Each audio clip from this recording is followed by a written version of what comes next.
Running Sentences presents The Madhouse Job, Part 8, The Mirror.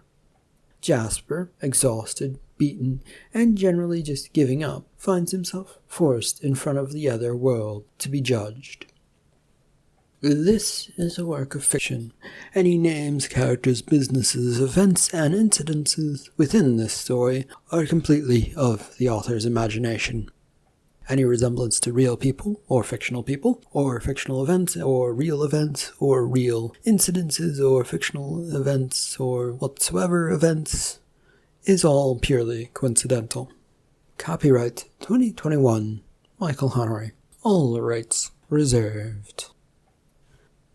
The sound of more heavy footsteps on the staircase coming down into the basement drew Jasper's attention as he did his best to hide in this corner. He could see the mechanical form and legs of Hewitt descending down with Doe locked in his grasp. "We must move. Our time is short unless we want things to collapse." "Fine. You two go. Leave this one to me. If you two leave, we can do what we need to do." "It would be simpler if I grabbed him and brought him with us." "No. Now go." Locke turned and headed for the stairs even before Hewitt had issued a protest. The mechanical man glanced about, but found that his own ally was gone, and with Johanna sternly pointing towards the stairs, he clambered up them, even though he'd just come down.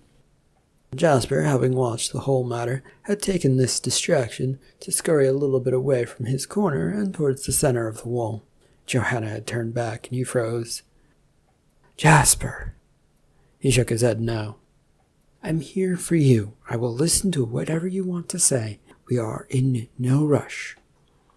"Prove to me that you're on my side." "How would you like me to do that?" He came away from the wall just a little bit. "Why don't you free Miss Doe, who was captured by Hewitt, and find out what's going on with your family?" She looked at him rather doubtfully and was about to say something, but he rushed past her. He did his best to get up the stairs in short order, knowing that he didn't have time. Plus, there were those two assholes who probably wouldn't have left just yet and would do anything to stop him. Or wasn't going to take this anymore. Nope. His mind had shifted into hyper, and there was no stepping off of the gas pedal now. At the top of this landing, he did his best to get around the strewn about cleaning supplies, and then knock some of the stuff over just to create an obstacle. Johanna would have to chase him, and this was his only way right now of preventing that. He didn't stop to see if she was chasing him, though, as time was really precious. Once off of the landing, he was back in the kitchen and found himself right next to Locke, who was surprised to see him. Without waiting a beat of a heartbeat, Jasper threw his head towards Locke's face, hoping it would connect. He felt something as he closed his eyes for this job, but was unsure of what he had done. When he reopened them, he saw that Sebastian Locke taking many steps backwards and holding his nose. Hewitt was nowhere to be seen, and the sound of angry steps coming up from the basement behind him reminded him that it was time to leave. He turned and ran up to the back door. The fresh air hit him a bit like a brick, and his mind snapped to, whirling 1,000 thoughts in at once as he trying to figure out what to do next. He staggered to his right, then his left, as he tried to figure out what to do and where to go. "Jasper!" The word helped, as the thought of Johanna behind him managed to propel fear back into him. This madness, this place, was going to be the end of him if he didn't do something. His mind repeated this thought as he ran wildly towards the woods. His path veered here and there once he hit the woods. The only thing that he could think of was tree or rock as they appeared in front of him. He didn't even know if he was traveling in a circle or in a direction, which it kind of felt like he was going in a circle, since the woods never seemed to want to end. It was just tree after tree with the occasional big rock that popped up to say hello. He avoided them all, as it seemed like it was getting brighter and brighter in the direction he was going in this late afternoon, and that had to be a good sign, right?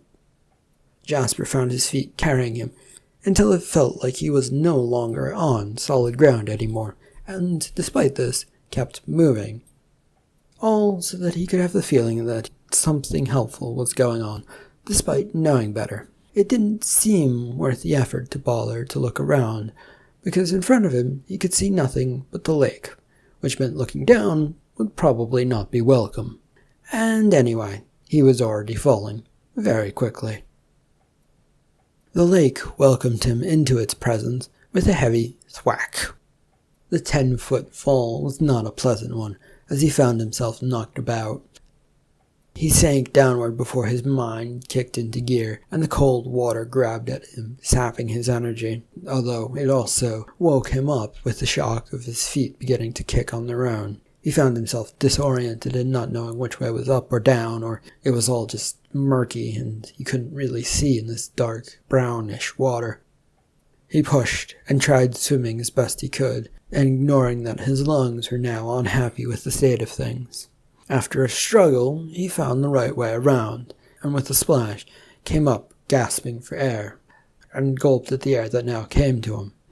The sky, what snippets he'd caught of it while running through the forest of woods, seemed nice. It was now turning a greyish ugly off of the island, and it was now rumbling as he bobbed up and down. You could only see that the island had gotten a distance away from him. With the prospect of sinking or just being lost out in the waves of the lake, Jasper began his trek of swimming, or trying to swim, back towards the island. No easy task, as he considered himself on the poor end of knowing how to swim well. The skies soon opened up and the water began chopping, and Jasper, who was already doing his best to just tread water, felt like he was being slowed down even further. But he could see a beach in front of him, and that was a good sign, hopefully, and it was the only good thing he'd seen in quite a while. He took his time, but eventually managed to drag himself out onto the sand, where he decided to lay down, a task he took to rather easily. But he knew it could not last, and slowly got up, looking around to see if he was alone. His eyes found no one else there, as he scanned and headed towards the woods. The walk through the woods was giving Jasper plenty of time to think, as he shivered against the cold rain that wasn't helping with his already soaking wet body, and that was just never ending, it seemed.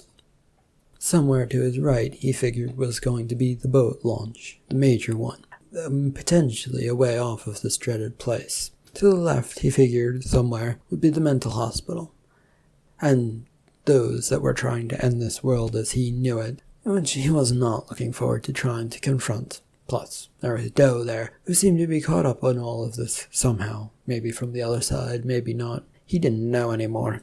He could help or he could run. Neither of these options really felt like an answer.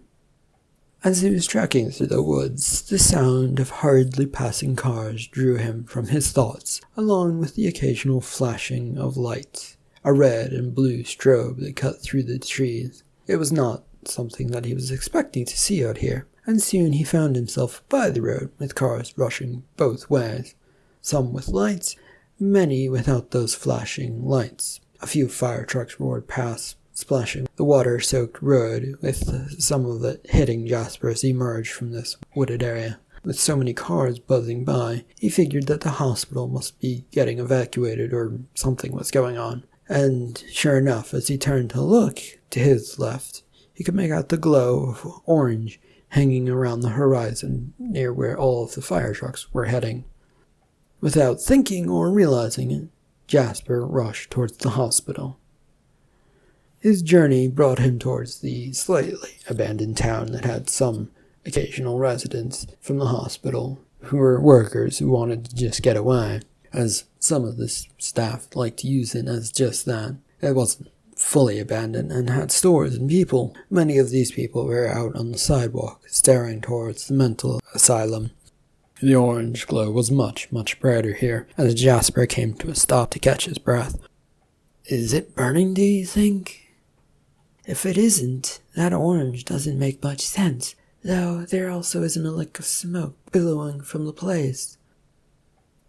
Jasper hurried up to these two, who were by a car and were talking to each other. Excuse me, is this your car? I'm headed towards the hospital to try and help out.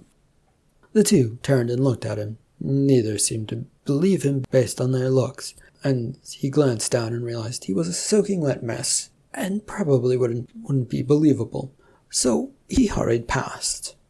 Whoa, mister, I don't think you're going to be much help in that state. The man reached out his hand towards Jasper's arm, but Jasper dodged and moved further away.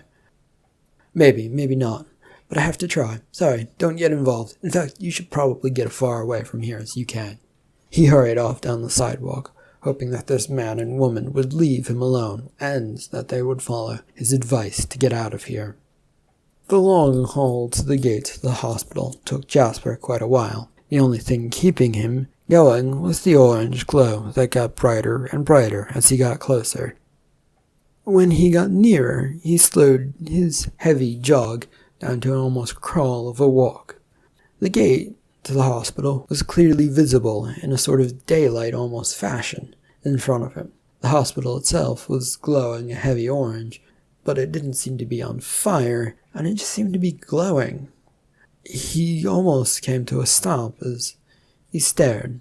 All of the fire engine and police cars and cars that he could see were not where they should be. They weren't around. He couldn't figure it out. He continued his approach, slowing and stopping and going forward ever so slowly once again.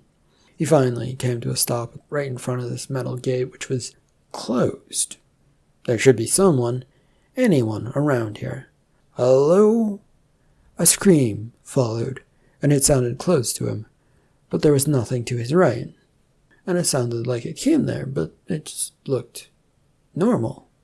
He looked again, and there appeared to be a fine film-like substance that was stretched and discolored slightly over there. A second later, what appeared to be a body of some sort slammed into this film and left an imprint as it bulged out, but did not give way. Jasper found himself retreating from the sight as a few more human forms ran into this invisible barrier, making indents, and then disappearing. Then the indents would go away. Hello, can I help? I think it's too late to help, Jasper.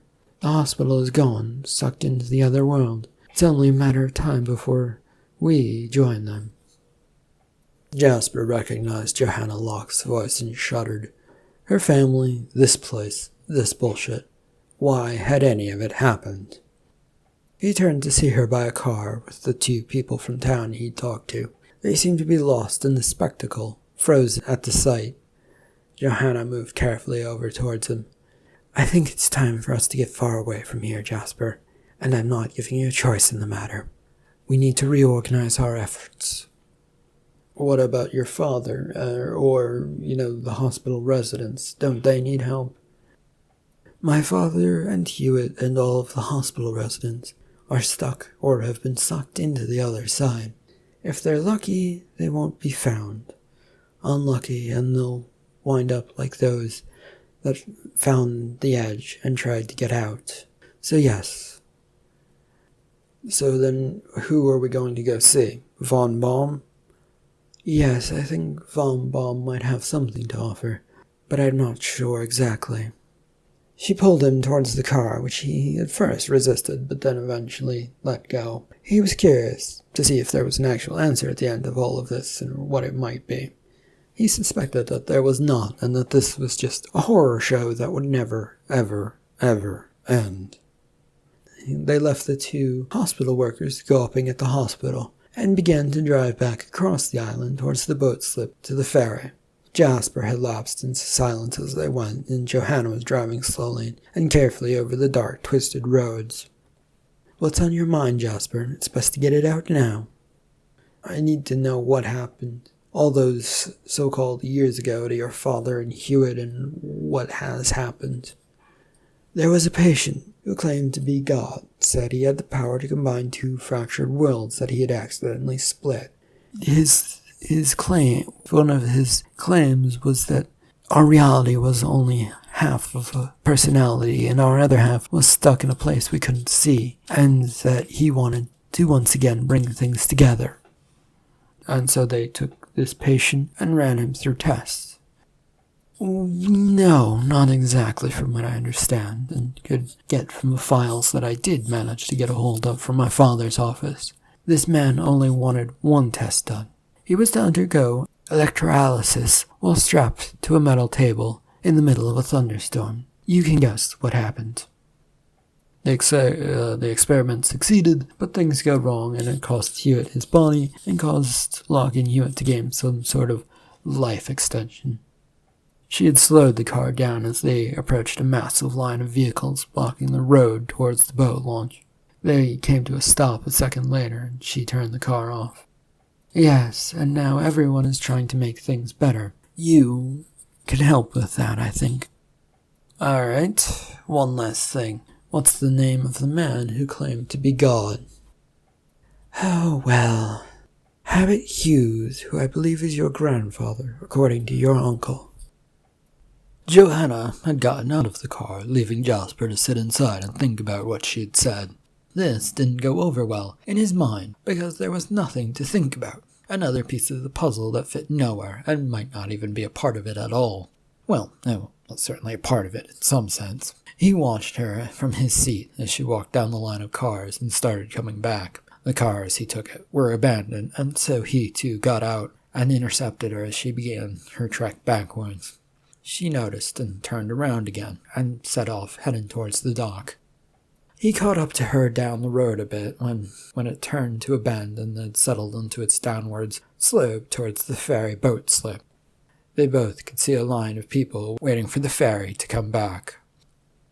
I've never heard of Habit Hughes before in my life. My father nor my uncle never mentioned anyone by that name. Well, both told me, Jasper. Both of them. Yes, your father Caleb talked to me before his untimely passing. Jasper felt his mind deciding now was a good time to melt down and stop working because, well, he didn't appreciate any of this one bit. That just didn't make any sense, and there was little he could do at the moment that would put it all together. The sight of the boat chugging its way through choppy water, even though the storm had passed, broke through the moment. The two began their trek downwards, hoping to be amongst those on the ferry. They joined the long line, which crept along as the night got later and later. Jasper had come to the quiet conclusion that he needed to let everything settle down before he began the process of questioning it all again. The boat was once again pulling in, and this time, being close to the start of the line, they were almost guaranteed to get on. He wondered if she was thinking about her family and stole an expression over at Johanna, but she was wearing a mostly blank one, and then realized he was looking at her, so he turned away, not wanting to start a conversation though.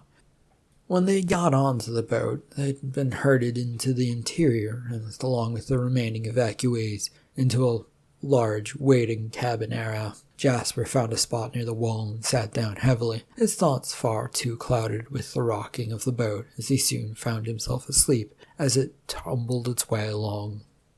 His eyes slid open to hear the soft beep, beep, beep of a monitor of some sort, the sound closely associated with hospitals. But he was on a boat, or was he back in a cave? And he shook his groggy mind and sat up.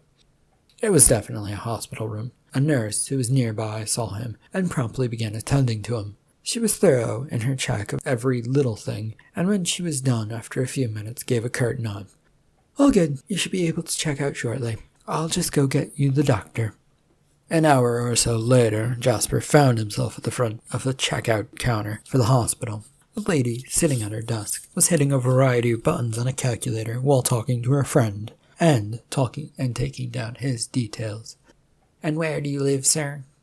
I'm currently between places, but if you send a bill or check or whatever to my lawyers, a Lawrence and Everett law office, it will get paid.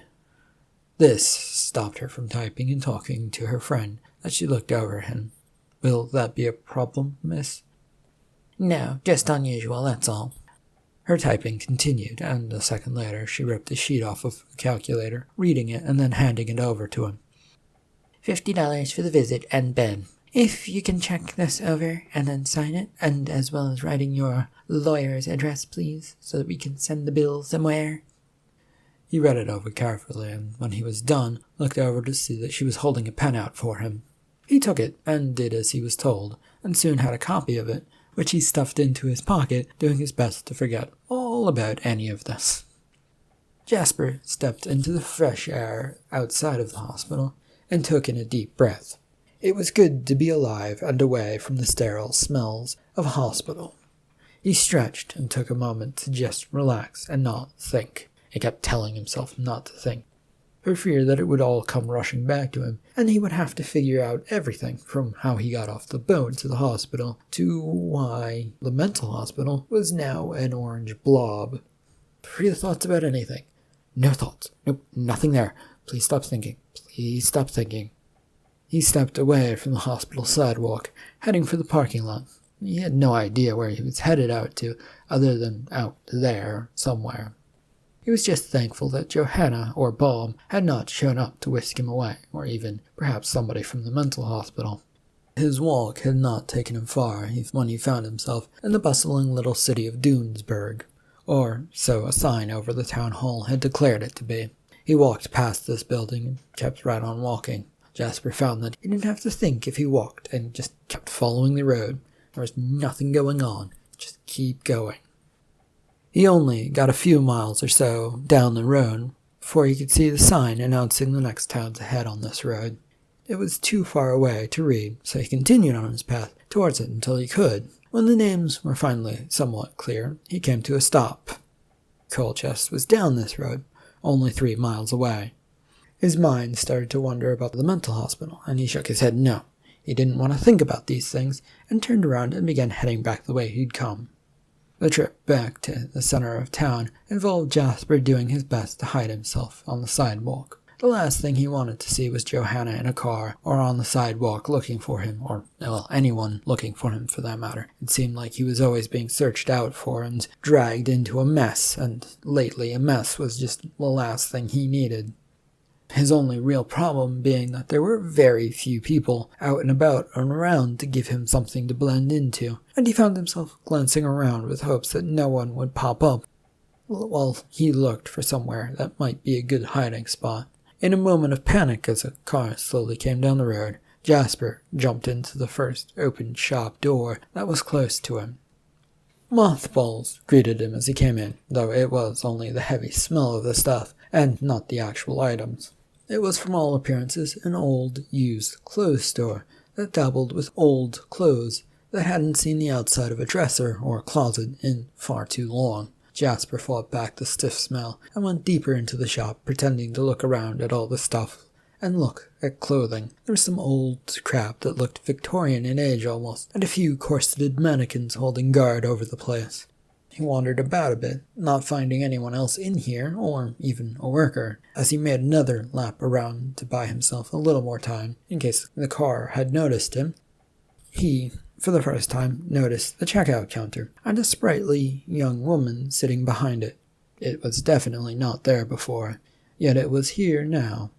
Well, this place was off, and he moved for the door. "I have a mirror." Jasper stopped. Was that directed at him, or was he just hearing things? He looked over carefully at the young woman, and saw that she was leaning on the counter with her elbows against it, so that she could rest her head on her hands. "A mirror to the other side. It's the only reason people come in here, to see the mirror and face their other selves, or some such nonsense. Would you like me to show you?" He shook his head no. "I've been trying to escape the other side and the hospital ever since, a few weeks? Days? I don't even know anymore.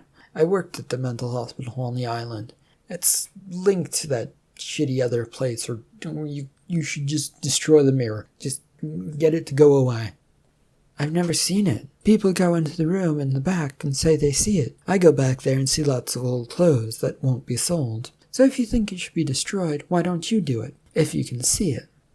Jasper rolled the thought in his mind. He had the front door in front of him. It was a way out of this, all of this, maybe.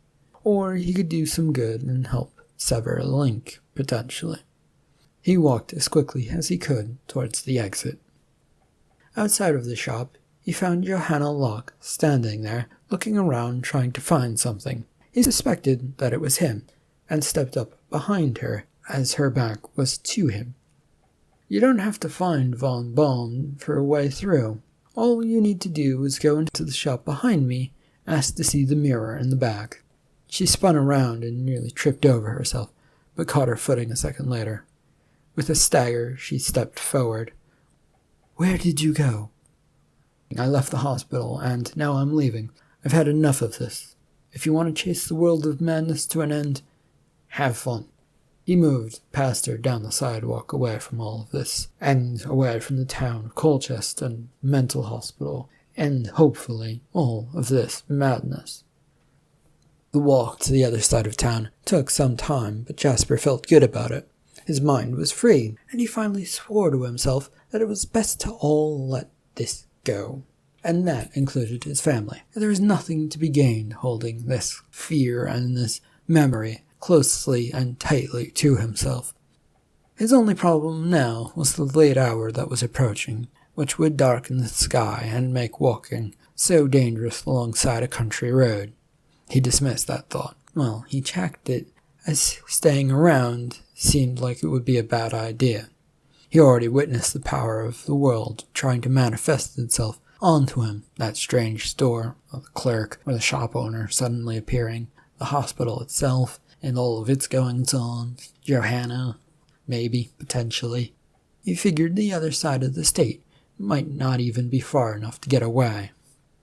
Doing his best effort, Jasper kept to the woods and the country road he was following, where he felt he could be a little bit safe from any traffic that came barreling its way around these windy, twisted roads. Sleep was the only factor on his mind as he pressed himself to keep going. He feared closing his eyes would only let this world catch up to him. The other world always seemed to just be right behind him, and then in front of him again. It was taking its toll on him as he slowly blinked to try and stay awake. Everything felt like it was going so slowly, but he kept pushing himself, one foot in front of the other. Jasper kept going. He wandered a bit from the road, his attention waning as he stumbled about, the need for sleep growing ever so harshly. Everything began feeling sluggish as he found a nearby stump. It looked like a nice seat, a perfect spot to just stop. But he kept going. There was no way it wasn't his mind playing some trick, or that the other world had a grasp on and kept changing to try and draw him in. The woods, however, seemed to keep carrying on, and he told his feet to keep doing the same. The sensation of being moved about carried Jasper from his sleep. He blinked, then did it again, as he was sure he saw a soft brown fabric in front of his eyes. There should be woods and leaves and weird woody noises from animals and insects. All he was getting was the sound of a whiny car engine and soft pop music coming from in front of him. He was lying across the back of a car seat, and he did not want to get up to see where or who was driving him somewhere. His hand found his leg, and he gave his thigh a pinch to make sure it wasn't all some sort of dream. It hurt, and he pinched harder just to make sure once again. This hurt more, so he felt sure that this was real life, though what that was he couldn't really tell anymore. "Are you up?" He sat up to find Johanna in the driver's seat of the car, the woods still heavily around them, but they felt different. "Where are we heading?" "You wanted to get away, so that's where I'm going to take you." The mirror wasn't there, was it? "No, and the shop when I went into had nothing inside. You're our only hope to stopping this, but I can't force you to either. You're stronger than I am, I'm guessing." "No gun to force me?" "I thought about it, but it felt like something that someone from the other side would do. Then you really wouldn't want to do it, and I might accidentally shoot you in the following scuffle. I didn't want that to happen either."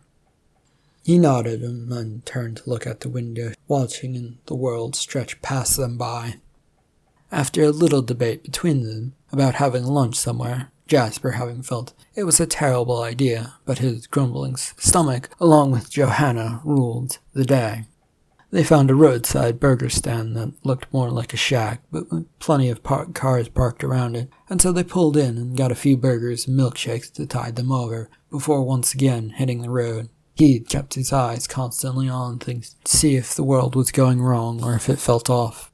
There was a few moments, almost deja vu-like. Things had felt off, but he couldn't quite place his finger on it. He began wondering, from the front seat of the car now, if the grasp of the other world was lessening, or it just didn't care about him all that much. The trip continued quietly, with neither bothering to talk as they both took turns driving. The road eventually straightened out a bit, and then allowed them onto a nearby highway. They took this, and were soon found themselves cruising towards the lights of a city, which they could just make out as they crested over a hill, overlooking it, before heading back downwards, since few completely straight roads existed in this area. The highway had led them straight to the city, but Johanna, who was back at the wheel, had gone off in an earlier exit. Near the edge of town, a dirty section that had some niceness to it, and plenty of cheap-looking places where one could stay with little questions asked. Jasper wanted to protest again, but he once again checked himself. He had neither the money nor the strength to argue that they should find somewhere else to stay, nicer area maybe, or just keep going entirely. Eventually, they two found one place that looked clean enough for their taste, in that there was no one loitering around out front. Johanna pulled the car in and went in to check in, while Jasper remained by the vehicle, outside, sitting on the hood. He kept his head on a swivel, hoping and feeling that something was off. There was, of course, the itch on the back of his mind that made him look all over at the place in the motel, just to see maybe what was wrong and what he could point out. And the only thing that kept bothering him was that all of the room doors on the exterior of this motel were painted red, and they just did not feel welcoming at all. "Hey, what's up?" Jasper glanced over at Johanna. She held up 2 room keys in her hand as she approached the car. "You okay?" "Yeah, just trying to see if the demons were following." "Okay. You have room 304. I'll be in 305 if you need me for anything." He nodded as they both headed for the staircase to get to the 3rd floor of this motel.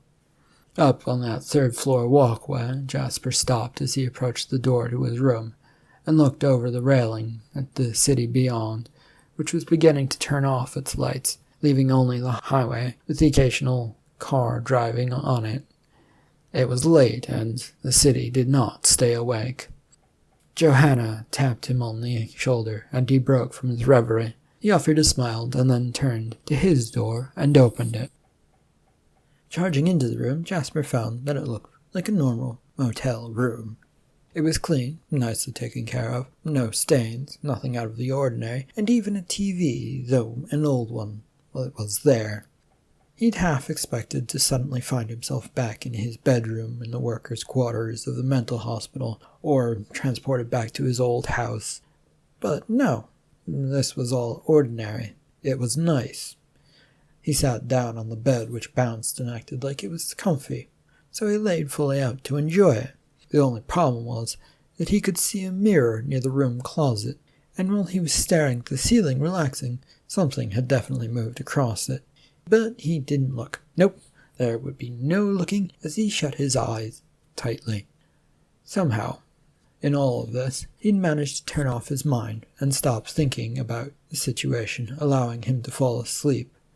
When the next morning arrived early and woke him up with the bright, streaming light coming in through the window, he'd groggily gotten out of bed and made his way to the bathroom, turning the light on and then the faucet so he could splash some water in his face.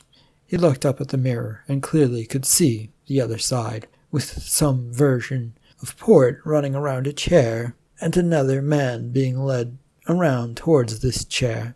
It seemed to be that something was about to happen to this man, all because Jasper wouldn't come across and solve things. He could only shake his head and dipped his head back down towards the faucet to splash more water on his face. He was just about to look up again to see if things were happening, But there was a knock on the room door. Eager to escape the sight of the mirror, he hurried out. He opened the door expecting to see Johanna, and she was there, but she looked rather tired. I had a long night of listening to strange noises. Please let me in. Jasper stood to the side so that she could come in. Strange noises? It sounded like clawing or scratching at the walls or on glass. Every time I went to check out the windows and the walls, there was nothing there. The noise stopped, and nothing came of it until I would go lie down again. She tiredly went over and flopped onto his bed as he closed the door. Like what the patients and the workers would complain about at the hospital. She nodded as she lolled about on the bed, stretching and yawning. Yes, I believe so. Have you ever been able to see the other side? You said we need to find a mirror and balm, but is that because you can't see it? I don't believe I can, no. Jasper went over and grabbed her hand and pulled her up towards the bathroom. We shall find out and see for certain, then. He dragged her into the bathroom, and she looked frightened and unsure of what was going on. When he let go, she recoiled against the bathroom door, accidentally closing it, as she tried to turn to open it again. What are you doing? Are you trying to force me into doing something? What? No, there is a mirror, and I'd like to try something on you. I wanted you to look at this mirror. The damned mirror. Nothing else. So you didn't drag me in here to have your way with me? No. She blinked, and then blushed furiously. I'm sorry? It's fine. It was a bit odd of me to do that, but the other world is trying to get you to get to me, and you haven't slept, and your mind went into panic mode when I acted in a strange manner, let's say. She looked over at the mirror timidly, trying to see what it was he was trying to show her. At first, it just looked like his reflection. Then it shimmered, and Port's face crowded the entirety of the mirror space. Jasper had also taken this moment to look over. They both squeaked at this, and then fled upon seeing this mirror image. In a bubbling bundle, they both plopped out of the bathroom and back into the bedroom. The move was an uncoordinated one, and they wound up falling over one another in their efforts. Once a moment had passed and they managed to get up with a little effort, they both wound up heading for the bed to sit down. So you can see it, or maybe see it there because I was there, I don't know, but you saw it. That was Port. Well, maybe, yeah, it might have been him. It might not have been him either. It might have been Degar, who is his other side, maybe, potentially. And it seems like there's something going on over there, and that they might be harming the people from the mental hospital, I think, from what I saw. And that means I need to go over to the other side. I would say, don't say that you said, you're going to say, I told you so. I was going to say that I would say it, but if they're threatening people, then whatever I say isn't going to be listened to. But I don't think you should go. What are we to do, then? She shrugged and laid out on the bed, relaxing and staring at the ceiling. Jasper, on the other hand, stood up and began pacing about the room. There had to be an answer somewhere in his mind. To go over was certainly a risk, and since the other side only wanted death and despair, running away only seemed to make it chase after him. Was there a way to make it stop without going over? No matter how much he thought about it, and looking for the right answer, the only thing that came to him was that the answer didn't exist without causing problems. He turned to look over at Johanna to ask her thoughts on this matter, but found her asleep on the bed. With that, the matter was settled.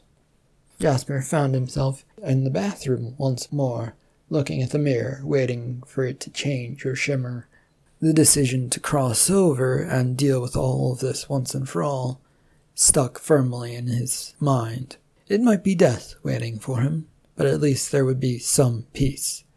The mirror, however, was refusing to change, and he reached out to touch it, which caused it to shimmer and shine and felt like it was moving over towards the other side. When it settled down once again, he could clearly see the room with the chair, but there was no one in there. He could no longer see the young man who had been led to the chair, or Port, or Degar, or whoever it was.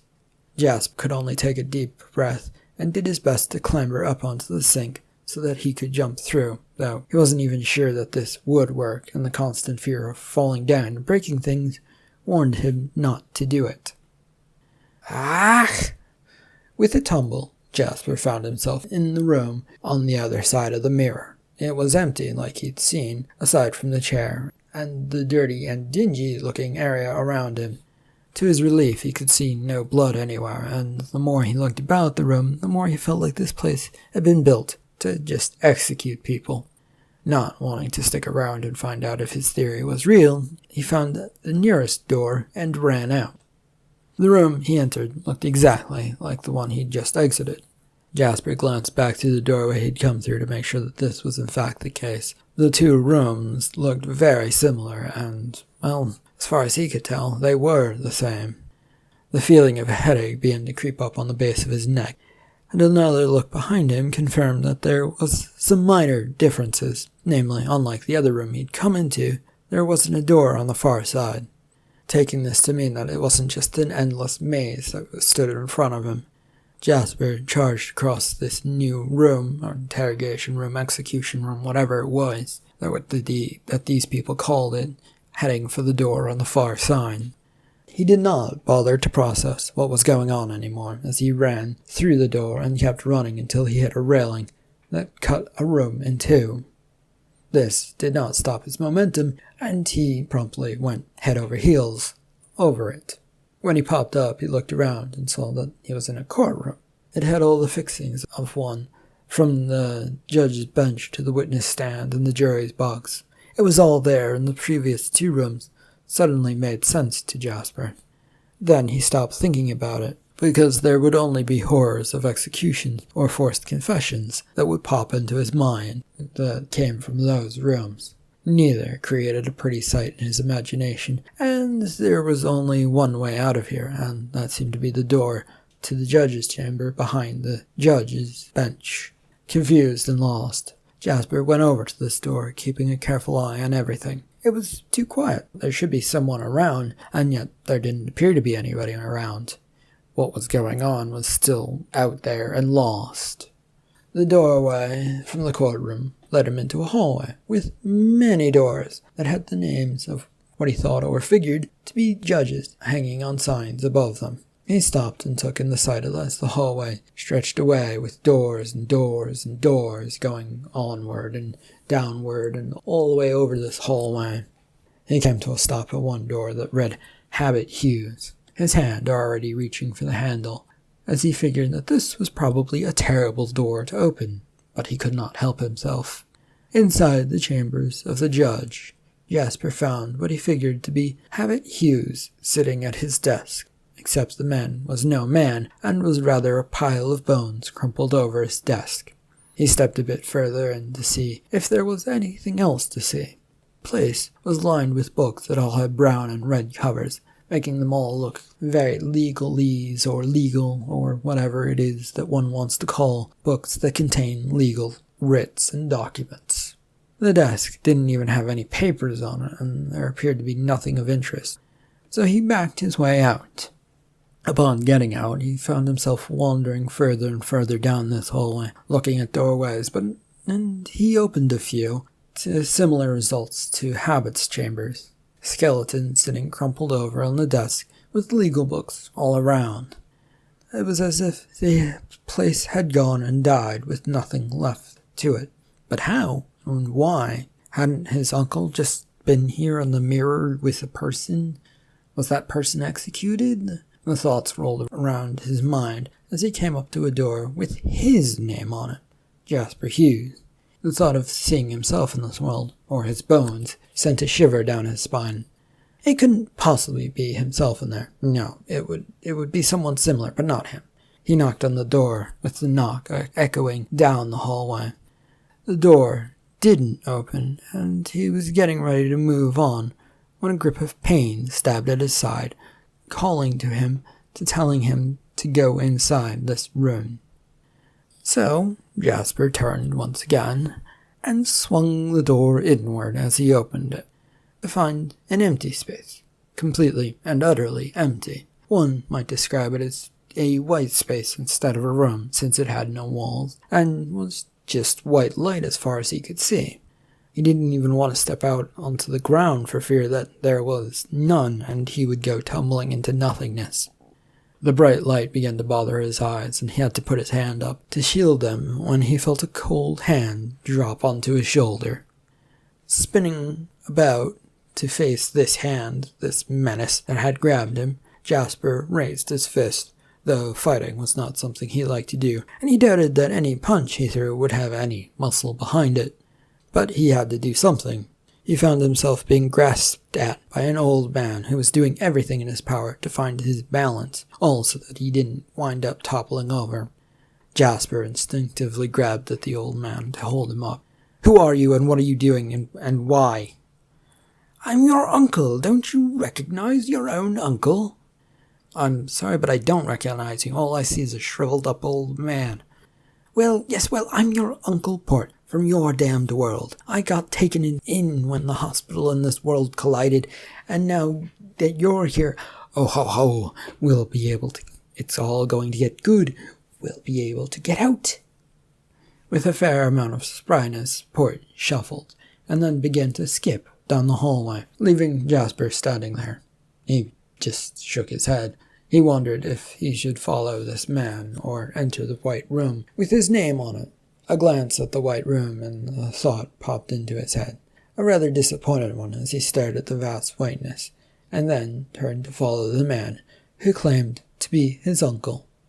They soon managed to actually reach the end of the hallway, which was surprisingly not that far away.